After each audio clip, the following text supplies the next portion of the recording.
Hello and welcome back to Business. I'm your host, Sarah, and we have Shaya Baum and Mike Kassab, my lovely co-hosts. And It's we're good to be just back with you, Sarah. How was your yammering vacation? away. Well done, Sarah. Welcome back to business. Thank That was you. a discussion topic. Yes, Sarah, is it welcome back to business or is it welcome back to business? Back to Welcome back to the back to business.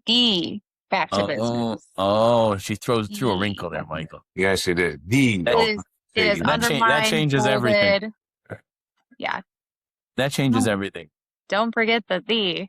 But yes, you two got to host by yourself last week. How was that? Did it go well? Actually, we didn't. Were there tears? For everyone listening, you did not skip an episode. Shai and I started to do things on our own, and we live in a house of cards, and everything fell. Well, no, Sarah, we tried it without you, realized it's going to be a dismal failure, and said we're going to wait for you to come back to record. Yeah, I am the glue. That is true. Well, happy to be of service. Hey, Sarah, can you get me that picture that Mike has? Because I didn't get that version. I got one with Lou and one with Daniel. I didn't get one with the Chaldean crew. Are you in the picture, or are you saying, can I Photoshop you in? No, I'm in it. yes, Can we see it again? yeah. For anyone listening and not watching, Mike has a beautiful picture frame from our first annual Tent of Two Brothers golf outing. And he has a framed photo. Oh, there he is, Shaya. We've got Shaya and Mike, no Sarah. I don't know where I was, but I was not called in for the photo. Bummer. Yeah. I think you left. I think you went home. Legendary Bruce Pearl. Yeah, that might have been. I was doing two jobs that day. And the Chaldean crew. I love it. Yeah. Amazing. Actually, the outing was really, really nice. The feedback was incredible. It was great. And I feel like now that we have one under our belt, like second annual will be perfect. Like it will run smoothly. I mean, there will be issues, but we'll know how to approach everything a lot better. So. And there were a lot of people at dinner. Yeah.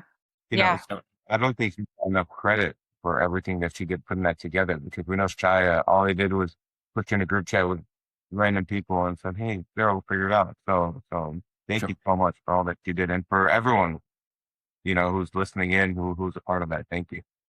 It was such a team effort. So yeah, thank you. All of our vendors were fabulous. All of our volunteers, producer Natasha was there just running the show. So it was great. It was a great day. And we had beautiful weather.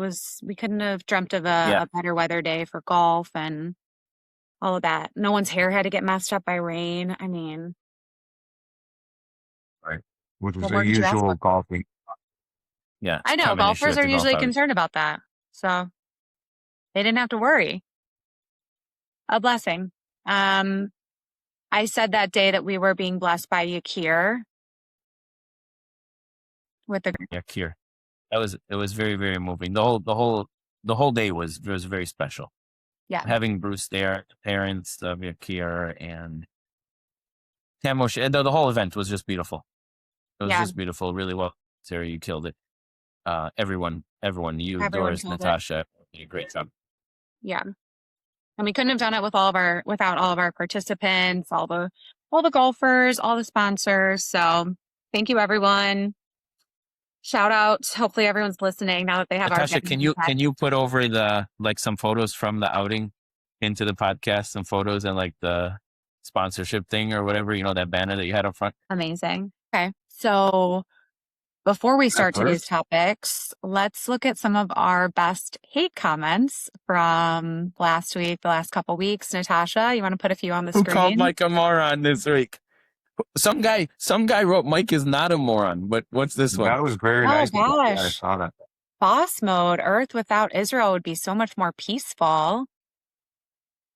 They have a hand in 90% of what's wrong in this world. Wow. So powerful. McAfee created viruses that created the Oh my gosh, McAfee. Yeah. Boss mode. Tell us how you really feel. Boss mode. Look at that. Mike, That your thoughts on boss mode?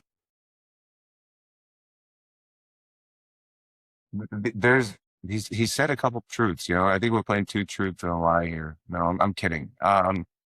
But the John McAfee creating viruses and creating the antivirus is a good. I think that's true. Actually, I remember that from back when I was getting viruses on our computer when we were younger. I won't tell you how I got the viruses, but thanks. No, tell us more. Everyone use your imagination. You're in a safe space. But I don't know about this whole them having a hand in 90% of what's wrong in this world. I mean, is Israel, coming up on the powers list, and like as you become a bigger power or a regional power or world power, your hands are involved in a lot of wars, but also in a lot of good that happens in the world. So I think Bosco is super angry. But Earth without Israel also means that it's the Earth without any other country, because I don't think they're going anywhere. Unfortunately for him, but yeah, I'll jump in. Boss mode. Just one quick thought. There's 7 billion people in the world. I think Israel has 9 million of them. If they're responsible for 90% of the world's problems, those 9 million people, 20% of which are Arabs, by the way, 30% are not white, 37%. So you have 57% of the country would be considered a minority. So take those out, unless you're saying they also play a role. So we're talking about 0.000002% of the world's population or something like that. 90% of the problems. I like those odds. Those are quite a sophisticated bunch. It's like you're talking about 9 million people. I'm assuming he's saying the Arabs are not the problem. So take out 2.5 million. You're down to 6.5 million. Take out everyone under the age of 10. You're down to 4.5 million. So you're talking about 4.5 million people responsible for 90% of the world's problems. All right, boss mode. Very, very profound. Who's the guy afterwards? Aw? Aw. Is that his name, Aw? Did I read that right? It might be initials. I think pronouncing his name. Okay, AW. What a bunch of racist genociders. Yeah, he called you a racist genocider, Mike. He has an issue with spelling genocider, though. I don't think he was calling me that. Maybe No, he was. This was in response to your clip. Was it? Oh, so yeah, I needed the context behind it, but yeah, I mean, I'll take it. A racist genocider, that's fine. My entire bloodline has been genocided by racists, but I'll take it. There's no lies. That is true, actually. Now that I think about it, your family was genocided by racists, and he calls you a racist genocider. Yeah, that's it's at least we've come full circle. Thank you so much. Yeah. All right. That's deep. Natasha, what else we got? There's a lot of hate, but you know what? I do want to say there were some more positive comments, like Mike Rocks, hashtag MITA. You must know. You must know Real Joe Cool, but I have beef with Real Joe Cool because what is that freeze frame of me? Not happy about it. So Real Joe Cool, show yourself. That was a decision Natasha made. All right. Well, then, Natasha, we have beef. But either way, shout out to our Real Joe Cool. That's really nice of you. Is this the clip where I was talking about how someone called me a moron and I hurt my feelings? Oh, Paula Bean. It's so nice. Do you know this girl? This is amazing. Yeah, who these people are. Oh, wow. You should reach out to them. I'm gonna message them. We might send you a t-shirt, Paula. Mike is totally not a moron. I mean, facts. All right, guys, we got to jump into our topics now. So we could go on hate comments for days. But let's jump into our topic. So first topic of today, Abdul El-Sayed's Michigan Senate primary victory. So Abdul El-Sayed. Yeah, so you're breaking up again. It's only when you talk about Abdul El-Sayed. Every time you talk about Abdul, I was about to say that, Mike. But I would normally blame the Jews, but this is not them. All right, Shaya, do you want to introduce this topic? Yes, I will introduce Abdul. Perfect. Let's see. Let's see who's stronger. Hold on a second. You know what I'm going to do? I'm going to run through all of our topics because we'll do them all in front. Didn't we talk about doing that? Yeah. Okay, so topics for the day here because Sarah's having internet issues. Mike, you ready? Your friend, your cousin, Abdul El-Sayed. He won obviously against Haley Stevens. He's now going to face Mike Rogers, and I can't wait for your feedback on that one. We're also going to talk about Spain's illegal migration crisis. I'm sure you saw a bunch of people came over the border into Spain. Of course, they blamed the Jews for that one, which was fascinating to me. A bunch of people from Morocco went into Spain, and Israel and the Jews got blamed for it. So that was really special. The Wikipedia Gang of 40. I don't know if you heard about this, but Wikipedia is like self-edited and I didn't even know this. I found this out recently that anyone could go on and change the facts, but people kind of trust Wikipedia as a source of information. But in reality, you could actually just change what shows up on people's screens. So we'll get to that. So let's start with your friend, Abdul. First of all, well done. Okay. Well done. And you couldn't do this when Sarah wasn't here, but now that she's here, you all of a sudden have the confidence to introduce the topics. Oh, I don't think confidence is ever the issue. A bad internet connection in Jerusalem, maybe. I'm very impressed. I think I just lost my job. Great introduction. No, we still need our female minority, so you're good. Oh, thank God. Anyways. Actually, does she qualify as a minority with both of us? Because we're both minorities, right? Yeah. We're just a bunch of DEI hires. I think women are always... We only made the cut because we're minorities. I think she owns it, too, so that we can get the woman-owned benefit. Yeah. No, we're always smart. Girl power. Let's talk about El-Sayed. Back to your cousin, Michael. Yeah. So, okay, Abdul, not my cousin. I will say I come from the Mesopotamian civilization. He comes from Egyptian civilization. There's a big clash between who was first. They think it was them. We know it was us. So, yeah, we're not cousins. But I will say, Mr. El-Sayed, super charismatic, very, very cool guy. If drinking wasn't against his religion, I'd probably try to have a drink with him. But put all that to the side, his politics are terrifying. He beat Haley Stevens, which, she kind of didn't do herself any favors. You gotta stuck it to him the Michigan way. I don't know if you guys saw that video that went viral of hers. She kind of lost the election just with that, with being cringe. And in today's world with the internet, you can say 100 good things, but it's the one bad thing that gets posted and circulated. So, she really messed that one up. But, going off of the internet, I think the internet, and I'm a big comment section guy, is realizing that Mr. El-Sayed, Dr. El-Sayed, has a very Obama-esque voice. Have you guys noticed that? Have you been listening to his speeches? And it's very Obama, but then you listen to old speeches and he's kind of got, like a Detroit accent, so he's kind of everywhere. And it comes off, very charismatic, but it's starting to come off very inauthentic. So I think that he did the Republican Party a favor by winning the Democratic side. There's Michigan's a purple state, so I think it's time that our pendulum swings to the other side. For 20 years, we've had Democratic senators. So I mean, it would be nice for the Republicans to get an easy dub here. But all I've been saying is Abdul El-Sayed talking bad about Mike Rogers. I have yet to see a video of Mike Rogers berating Abdul El-Sayed. So very curious how this race is going to turn out. But he's getting a lot of support with AOC and Bernie Sanders and Abdul El-Sayed. They're starting to create a big coalition of socialists in this country. We all know socialism doesn't work. Socialism is the devil. It'll work for 5 years, and then you'll be living in poverty for the next 50 until the next government comes in. And even after that, you're kind of screwed. So those are my thoughts. Shaya? So just to be clear, you don't support El-Sayed? Oh, yeah. But you would have a drink with him if he drank. Yeah, if he drank, I'd have a drink. Okay. You know what? I respect that.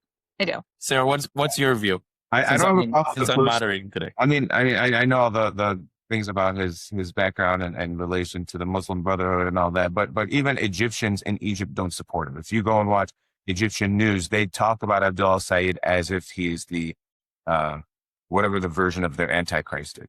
And they Actually, don't. Mike, to your Whoa. point, Wait. people don't realize that El-Sisi and Mubarak were tougher on the Muslim Brotherhood than any other country in the world. Literally, I mean, When, they take him and execute him in the streets. Yeah. Mike, are you watching Egyptian news? No, my feed is very confused. My algorithm doesn't know what to give me, so it gives me everything. Okay. I'm fascinated by this. Didn't El-Sayed say he was getting a bunch of OnlyFans in his algorithm and he couldn't figure out why? Yeah, that was hilarious. That was hilarious because it knows I'm in my 40s. Like, no, because your eyes spent a little bit too long on one post. Okay, and Why would you call yourself out like that? Like, you're just exposing. He was trying to blame the algorithm, but I'm pretty sure that wasn't the reason. Your algorithm knows you better than you know yourself. So, Which is weird because his wife is wearing that hijab and he's looking at OnlyFans. I'd like to kind of reconcile those two. Can someone help there? well, but he sees her at home without. yeah, I don't know. So this is like a behind closed doors kind of thing. OnlyFans isn't for the public. Not really behind closed doors when you tell the whole world you can't figure out why it's popping up. Yeah, he didn't need to say that. yeah. But Shaya, I mean, we've talked about it. So Yeah. I mean, I know your thoughts and feelings, but I'm still the moderator here, so let's not. So get this straight. what's interesting about it was, you kind of knew El-Sayed was going to carry Dearborn. You kind of like had the expectation. What surprised me was when you look at the actual numbers, the amount of people, especially in the Black community, who did not support him. So Haley Stevens won the Black vote in Detroit by a landslide. Where El-Sayed really carried was young voters like Ann Arbor, college area, and Muslim voters, right? And a lot of it was interesting to me that he did not carry the Black vote. And my question really becomes in the national, right? When Rogers is running against him, what is the Black vote going to do? I think that's going to decide what happens in this election. I really do. I think you already know, Dearborn, the Muslim community is going to vote for El-Sayed. The younger people, what do they say? When you're young, you're a Democrat. When you're young, you're a Republican. When you're older, or whatever. So I think he's going to carry that. I think this election in Michigan is going to come down to the Black vote. I really do believe that. Well, and something that we talked about, because he gained so much of the college students' votes, we need another Charlie Kirk type person to go to college campuses, debate college students, help educate them on because when you start bringing that to light, they don't really, a lot of times, don't really know what they're supporting or why they're supporting it. And when you put their feet to the fire, they get to learn, okay, well, this is what you're saying you support. And sometimes you can change their minds. And well, to Mike's point before, right? It's find me one socialist or communist country that has been successful. right. Right. And I think both Mike and I have similar views on this. I don't want to speak for him, but I'm fairly certain, knowing him as well as I do, that we're fine with rich people paying more taxes. We're fine with people who are, disabled or impoverished, right, to help. And we have food stamps and WIC and, fire trucks and police. Like all those things are, things that are provided by the government and predominantly paid for by wealthier people taxes. I think when you get to the point where what they're talking about now, where it's literally it's not taking from the ultra wealthy, like they say, it's really taking from the middle class, right? Medicare for all sounds amazing. I fully support it. But it's going to cost $3.7 trillion. And it's like, oh, but we give Israel $3 billion a year or Ukraine. It's like, that's not even a pimple on what we're talking about, right? Like it's kind of ignorant to just assume everything is going to be free. I mean, the whole Bernie Sanders thing sounds great when you're young. And then as you get older, you're like, hold on a second. This doesn't make any sense. Right. Yeah. I agree. I will say though, I mean, he won a primary. That's cool. But like you have to go against, your pool of voters with people that are like-minded. In the general election, you're gonna have to convince a lot of other people in your beliefs. I don't see him winning. Like that's cool. That you have a platform and they're talking about you all over Fox News and CNN, and you're just like the wonder kid. But I think it's gonna be short-lived. I think come early November, we're not gonna hear about it anymore. Just don't forget that's what they said about Mamdani. Look at him now. Well, Mamdani was running for mayor in New York City. Michigan is not. Granted. Yeah. I'm just saying, don't underestimate the power of telling everyone that everything you have is going to be free. Everything you want is going to be free. It sounds really, really good to a lot of people. Sounds good to me. I think you said it's going to come down to the black vote. I think it's going to come down to the lack of black voters. So I agree. Wow. One way or the other. I'm saying that they will drive what happens here, in my opinion, based on the fact that you kind of know already which county's going which way, right? And it's a matter of what happens in Detroit. And I'll use this time to just remind everyone to please go out and vote in November. Vote for who, Sarah? Well, I know who I'm going to vote for, but I'm not going to tell people who to vote for. Bless you. Thank you. But it's just important to vote. Your vote does matter. Yeah, that's right. Absolutely. Your representation matters. The only way that your voice can be heard is through voting. No comment sections, no screaming from the rooftops. Go out and vote. Get an absentee ballot if you're going to be out of town. Just do it. It's actually interesting that you guys say that, because most people only turn out in election years that are when there's presidential. Yeah. But what's interesting is what happens is the people who really impact your day-to-day much more are the ones at the, I'll say lower level, but the Senate, the House, your state legislator. Those are the people who really have more of an impact on your day-to-day life. So true. Yeah, just to what you're saying, and not to like get too much into it, like even your local government. There was a road here that led to my house that was just a dirt road and bumpy, and it would every month, and it would open up again, and you have to go at 5 miles an hour. The federal government is not going to fix that road for you. So, get involved in politics. If you do like politics, don't only be involved during the general presidential election. I think every single one of these elections is super important. And that's why people can win a seat with 5,000 votes in your local community. So take it forward. Great reminders. All right, on to the next topic. And we have a video for this second one. But Spain's illegal migration crisis. So thousands of migrants have entered Spain's North African enclave, overwhelming local infrastructure and creating serious sanitation, security, and humanitarian concerns. Reports of migrants sleeping in public spaces, bathing in fountains, and using streets as toilets have intensified debate over border enforcement and Europe's ability to manage large-scale illegal migration. The situation raises broader concerns about weak immigration policies, public safety, national sovereignty, and how governments can balance compassion with protecting their citizens. So certainly something we've talked about a lot here in the United States, because this has been a major, major topic. But now you see this happening in Spain, the magnitude of it. So Natasha's going to insert a clip here.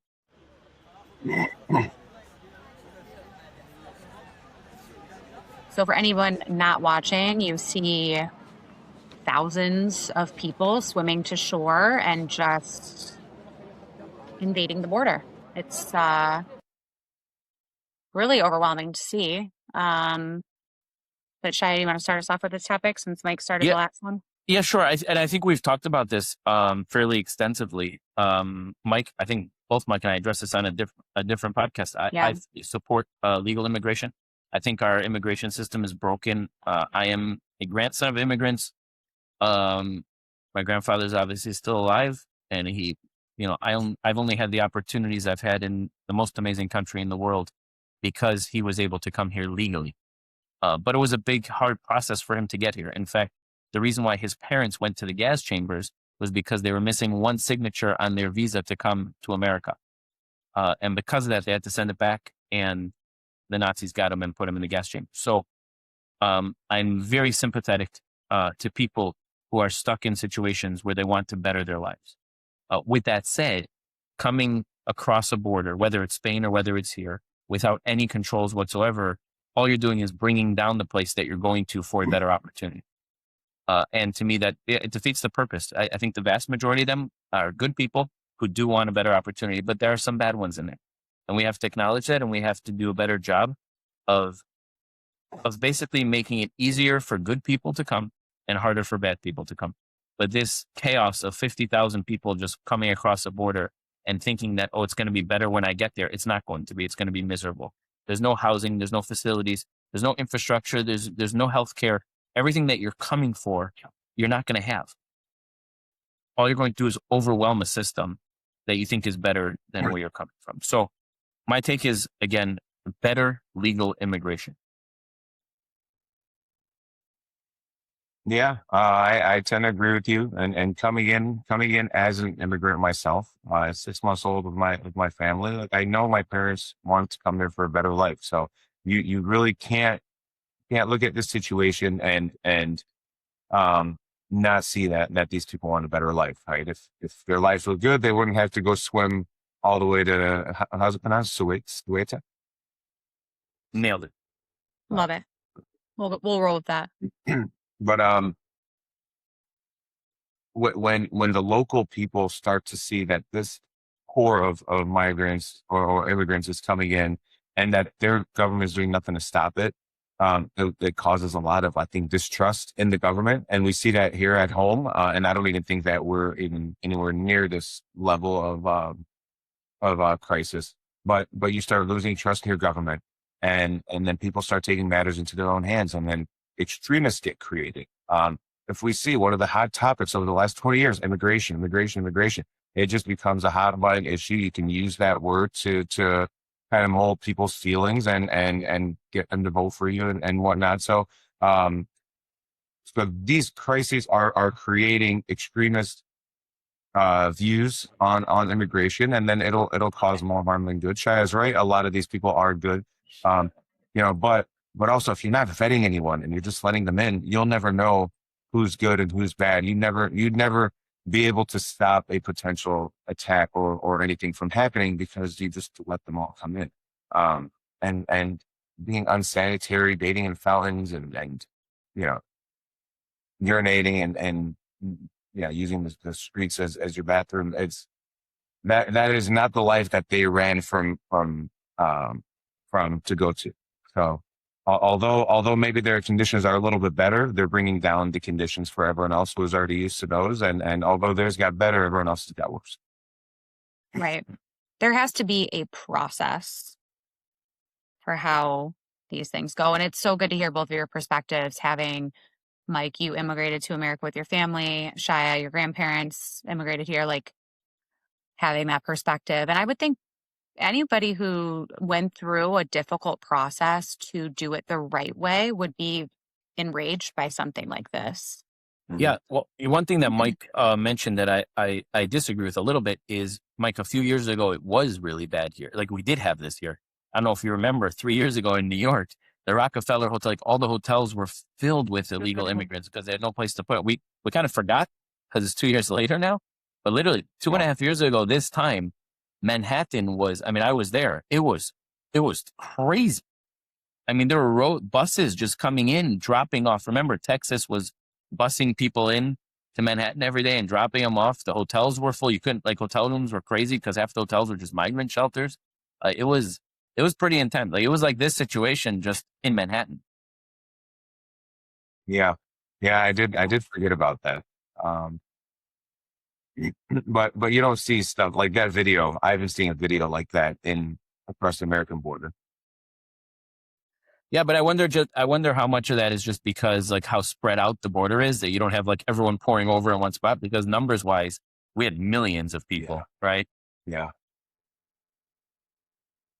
Well, So you only going to have a good life, and I'm sure you get the guilt like I do of being able to live here and having these opportunities. So it's kind of hard for us to see sometimes what people are dealing with. You're more well traveled than I am, so you see people that are living in poverty a lot more than I'm exposed to. So it's tough. It's one of those things. I don't know if we'll ever fix it, but that's why the progressive socialist movement is doing so well, because it creates one world government, right? And and it gives people the idea that we're all going to be living the way Americans do all across the board. Yeah, the only problem is that method will be no more America. Like if you let everybody in, now you're getting to the point where we have nothing, right? So to me, it's just fixing legal immigration is the answer. Like something that gets talked about, but the answer lies in that. We need to fix legal immigration. That's what it comes down to. Like it shouldn't be a 10-year wait. Shouldn't be as complicated, right? Should be good people, should be able to come, should be able to work, pay your taxes, don't commit crimes, and then you have a path to citizenship.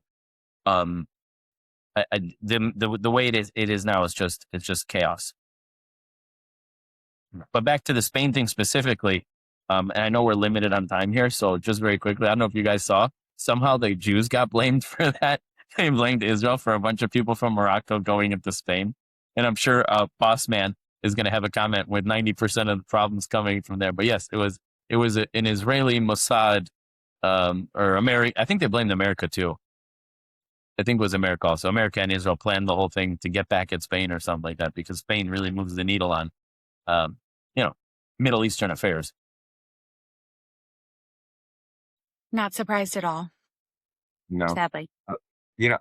I also wouldn't be surprised if Israel has something to do with it. You are, Mike, are you Boss Man 80, whatever, Boss Man 84?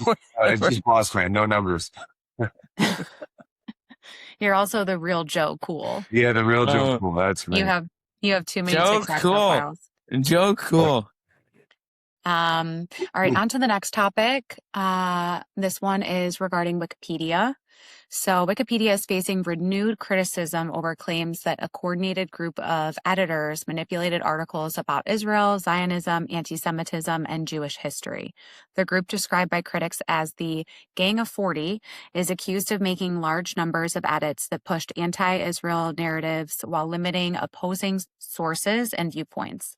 The allegations previously led to a congressional investigation in 2025 and are receiving attention again as concerns grow about Wikipedia's influence on Google searches, schools, media, and artificial intelligence.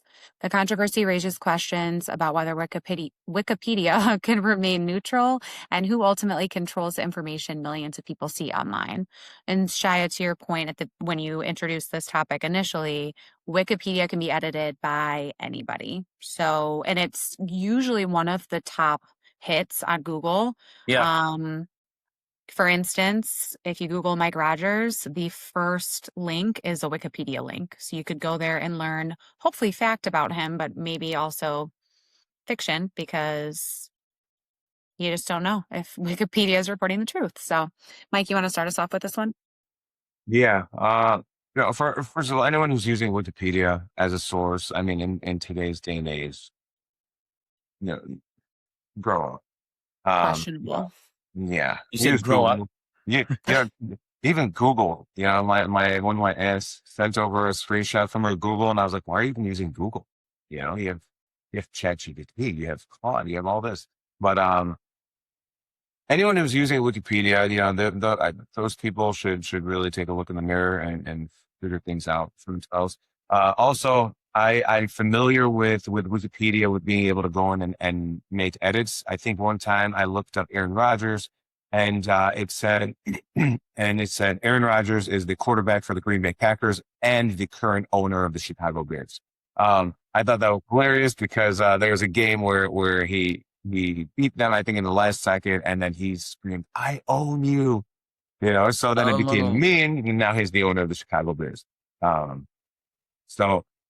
This has been happening forever, and Shia, this is where you're not gonna like what I have to say. Of course, now that the Jews are involved, now everyone cares so much that Wikipedia can be edited by anyone.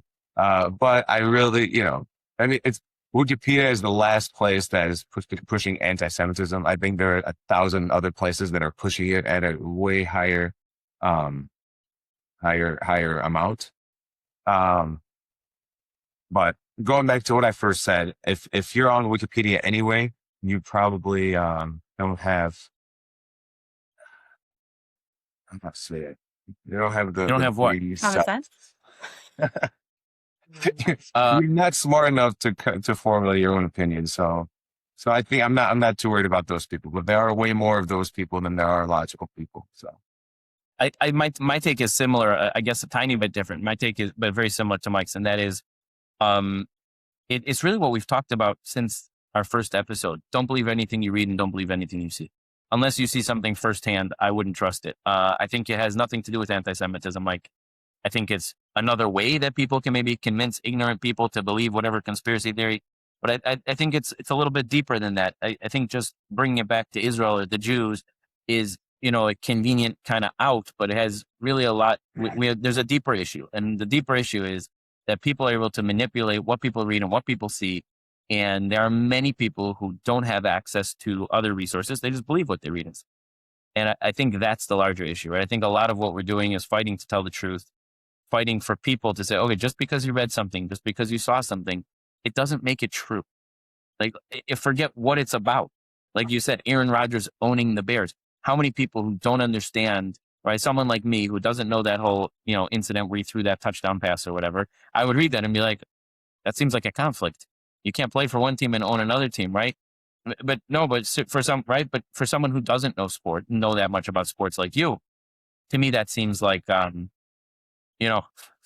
something that could be wrong. But I would have believed it. But now at this stage, I believe nothing that I read. Unless I see it with my own two eyes in action, I don't believe it at all. I know we got to wrap up for this episode. We do. So Sarah, do you have a winner for this week we could pick? I think we were going with the real Joe Cool. So Okay. Mike, Real Joe Cole's our winner this week? yeah. Nice. Okay. So Hold Mike, on. I guess I just thought the winner has to say Yeah, something not nice I about. could get my I thought prize. they have to say something not nice about Mike. They could say something nice. yes. Yeah, we don't always have. This real Joe Cool versus. Yeah, Mike. Something tells me you're going to be receiving our package. Yeah. to When your you door. contact this guy, if they give you Mike's address, I want to know. No, if you get my address, that means this person knows me, and I got that person. All right, guys. All right, we will be back with another episode soon. Thanks to all of our listeners. Have a great day. Thank you, Natasha. Thank you, Shai. Natasha. Bye, guys. Bye, guys. See ya.